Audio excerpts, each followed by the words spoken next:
লাড্ডু খাওয়ার জন্য। নীলাচল নিবাসায় নিত্যায় পরমাত্মনে বলভদ্র সুভদ্রাভ্যাং জগন্নাথায় তে নমঃ। 2025 27 জুন। আজকে শ্রী শ্রী জগন্নাথ দেবের রথযাত্রা।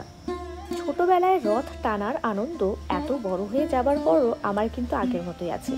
তাই 7-5 না ভেবে হঠাৎ কি জানি কি মনে হলো, বেরিয়ে পড়লাম মদন মোহন বাড়ির রথ দেখব বলে।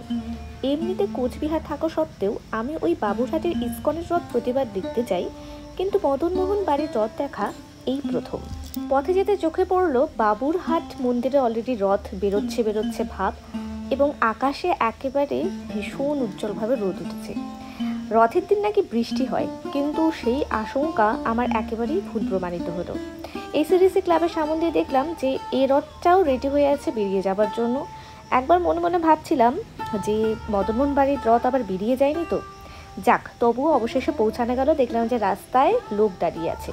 ওদিকে সময় মতো আবার বিধি বৌদি এবং অনন্যাও চলে এসেছে। আমরা 3 জন একসাথে মদনমোহন বাড়ি থেকে গেলাম। যাবার পথেই ধর্মসভাতে দেখলাম যে বেশ একটু ফাঁকা। গিয়ে ঠাকুর দর্শন করে সেখান থেকে মদনমোহন বাড়ির থেকে গেলাম। এখানকার ঠাকুরগুলো এত সুন্দর দেখতে, সেটা সত্যি যদি চোখের সামনে দর্শন না করা যায় তাহলে হয়তো বোঝাই যায় না। রথ বেরোবার সময় ছিল বিকেল 5টা। তো সেই অনুযায়ী আমরা একটু মদনমোহন বাড়ির সামনের দিকে চলে যাচ্ছিলাম রথটাকে সামনে থেকে দেখবো বলে। ভিড় অলরেডি হয়ে গেছে। সেখান থেকে ভিড় ঠেলে কোনো রকমে এই পজিশনে আমি আসতে পেরেছিলাম। এখান থেকেই রথ দেখার সৌভাগ্যটা হলো। আবার রাস্তায় দাঁড়িয়েছিলাম যে যখন রথটা বেরোবে সেটার তো রশিটা ধরে আবার টানতেও হবে, তাই খুব বেশি এগোইনি। এবং তার আগেই অবশ্য অনেক পুলিশ ছিলেন যারা আর ভেতরে ঢুকতে দেননি। তো আমরা রাস্তার এক সাইডে এসে দাঁড়িয়ে পড়লাম যে ঠিক যখন রথটা বেরোবে পাশেই এই ফলের দোকানে জুতো ফুতো রেখে আমরা রথ টানার জন্য একেবারে রেডি হয়ে গেলাম। সে কি ভীষণ ধস্তাধস্তি আর সে কি ভীষণ মারামারি অবস্থা যাকে বলে। কারণ দেখলাম যে মদনমোহন বাড়ির রথটা একেবারে হুড়মুড় করেই প্রায় বেরিয়ে যায়। ওদিকে আবার কয়েকজন মিলে বাজনাও বাজাচ্ছে, মানে রথটা প্রায় আসবো ভাব। সব কিছু তৈরি, জাস্ট এবার একটু বেরোবার পালা। এত ভিড় হয়েছিল যে আমি সেই মুহূর্তে আর ভিডিও করতে পারিনি।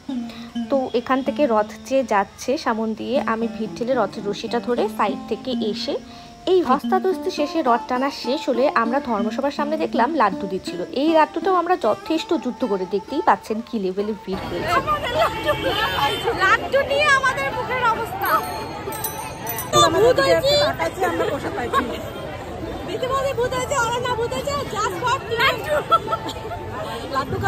যুদ্ধ শেষ করে এবার আমরা আবার হরিশপাল চৌপতিতে দাঁড়িয়েছিলাম, এবং সেখানে দেখলাম যে আরেকটা রথ আসছে। সেটা হচ্ছে ইসকনের। এসিডিসি ক্লাবের সামনে যে রথটা দাঁড়িয়েছিল সেটা এতক্ষণে সারা কোচবিহার ঘুরে ঘুরে অবশেষে হরিশপাল এসেছে, যাকে এই রথটা দেখারও সৌভাগ্য হয়ে গেল। এবং এই রথটা কিন্তু খুব ভালো মতন একেবারেই ভিড়ভাট্টা ছাড়া খুব সুন্দরভাবে দর্শন করতে পেরেছি, প্লাস রশিটাও সুন্দর করে অনেকক্ষণ টানতে পেরেছি। আর এই রথের সামনে অনেক শোভাযাত্রা যাচ্ছিল, অনেকে গান করতে করতে যাচ্ছিলেন। একটা ট্রাক ভর্তি লোকজন সেখানে হরে কৃষ্ণ গান গাইতে গাইতে যাচ্ছিলেন। সত্যি এটা একটা অন্যরকম অনুভূতি। এই যে রথের দড়ি সামনের, আর অমনি সবাই ভিড় ঠেলে একেবারে ছুটে গেল রথ, মানে রশি ধরবে বলে। তো আমিও সেটার আর ব্যতিক্রম হই কেন, যাকে তবু এখানে অনেক শান্তভাবে সব কিছু করতে পেরেছি। এই রথটা দেখা হয়ে যাবার পর পেছন থেকে আমি এটারও একটুখানি ভিডিও করে নিয়েছি। এতক্ষণে আমাদের সব কর্ম শেষ। অবশেষে আমাদের রথ টানা শেষ হলো। রথ টানা অবশেষে আমাদের কমপ্লিট হলো। ঘেমে নিয়ে একরকম একাকার একদম অবস্থা। এখন আমরা খাবো হচ্ছে সাগরদিঘির পাড়ে আইসটি, খায়ে দেয় শান্ত মস্তিষ্কে তারপরে বাড়ি যাবো। এরপর আর কোনো কথা নয়, একেবারে সোজা চলে গেলাম একটুখানি আইসটি খেতে। এখন আসছি আমরা চাটা খাইতে, এখান থেকে চা খাই তারপরে বাড়ি যাবো। এখানে আইসটি খাবার পর মাথাটা একটু ঠান্ডা হলো, আর এরপরে সোজা আর কোনো কথা নেই। একটু পরেই কিন্তু বৃষ্টি নেমে যায়, যার জন্যই বলে রথের দিন বৃষ্টি হবেই হবে। এই যে দেখছো রোদ, এতক্ষণে জাস্ট এর 5 মিনিট পরেই কিন্তু সারাটা রাস্তা ছোট ছোট গুড়ি গুড়ি বৃষ্টিতে ভিজে যথেষ্ট জোরে বৃষ্টি হয়েছে, সেটা আশা করি কোচবিহারে। আমার ব্যাগ ছিঁড়ে গেছে, লিপস্টিক উঠায় নিতে মুখের থেকে। এখন আবার রথ হবে, বৃষ্টি নামবে না, এটা কি কোনোদিনও পসিবল? Not possible. সো এখন হচ্ছে ওয়েদারটা ঠিক এরকম, একদম বৃষ্টি পড়ছে, একটা দারুণ ব্যাপার। এখন ওয়েদার ওয়াও, অনেক ধস্তাধস্তির শেষে অবশেষে স্বস্তির একটা ওয়েদার। কি যে দারুণ একটা অনুভূতি, কি আর বলবো। যাকে তারপরে আমাদের আইসটিও চলে এলো, আমরা এটা খেয়ে সোজা কিন্তু টোটো করে বাড়িতে চলে এসেছি।